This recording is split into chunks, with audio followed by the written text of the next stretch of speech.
قال النبي صلى الله عليه وسلم اے امی قل لا الہ الا اللہ کلمۃ احاج لک بها عند اللہ۔ اے میرے چچا پیغمبر علیہ السلام آ گئے، تدبیر چلا رہے ہیں کہ اب چچا کا دل بڑا نرم ہو گیا ہوگا۔ ہاں آخر کار چچا نے میرے اوپر بڑی قربانیاں بھی دی ہیں، دیوار بن کر کھڑے رہے ہیں کفار کے سامنے۔ جو بھی مصیبت آتی تو پہلے میرے چچا کے اوپر جاتی۔ چلو آج تدبیر کا موقع ہے، چلا جاتا ہوں، کہتا ہوں چچا جی فرمائیے۔ فرمایا لا الہ الا اللہ والا کلمہ پڑھ لے تو کیا ہوگا؟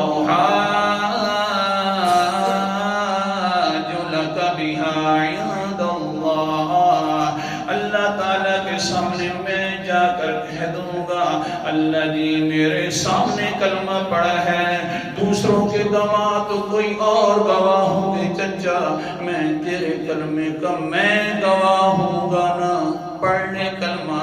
اور پھر کیا ہوگا اللہ تعالیٰ کے سامنے جا کر، حتیٰ کہ اگر جھگڑنا پڑ گیا جی نا اللہ جی پڑھا ہے تو جھگڑے تک بھی جاؤں گا، پڑھنے کلمہ۔ ہاں دوسرے سردار بیٹھے ہوئے کہتے ہیں دھیان کرنا، آخری وقت ہے، ناک نہ کٹوانا۔ یہ ناک کا بڑا مسئلہ ہوتا ہے، حق نہیں سمجھنے دیتی۔ کل آ گئے تو ناک کا مسئلہ ہے، 40ویں آ گئے تو ناک کا مسئلہ ہے، 30 آ گئے تو ناک کا مسئلہ ہے۔ جی لوگ کیا کہیں گے؟ ہاں اس کا بابا مر گیا ہے لیکن 40واں نہیں کروایا۔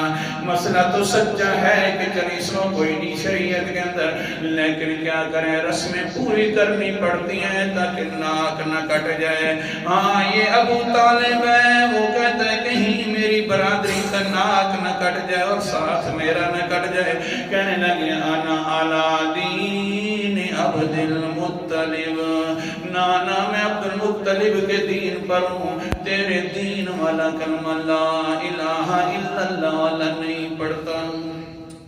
بڑی تدبیر تھی حضرت، سوچی سے حضور صلی اللہ علیہ وسلم رو کر گھر آ رہے ہیں، اوپر سے حضرت جبرائیل علیہ السلام بھی آ گئے قرآن مقدس لے کر۔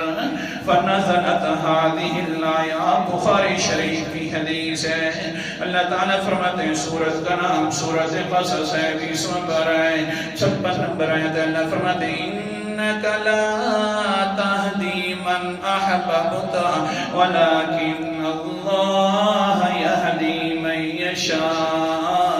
بے شک میرا پیغمبر جی آپ ہدایت نہیں دے سکتے اس انسان کو جس کو تو پسند کرتا ہے، نانا ہدایت میں دوں گا جس کو میں چاہتا ہوں اور پسند کرتا ہوں۔ اللہ جی ہاں اتنی بات ضرور ہے میرا پیغمبر تو نصیحت تو کرتا رہتا ہے، لیکن آگے میں اس نصیحت کو پر اثر بنا کر ہدایت دینا میری ذمہ داری ہے، آپ کی ذمہ داری نہیں ہے۔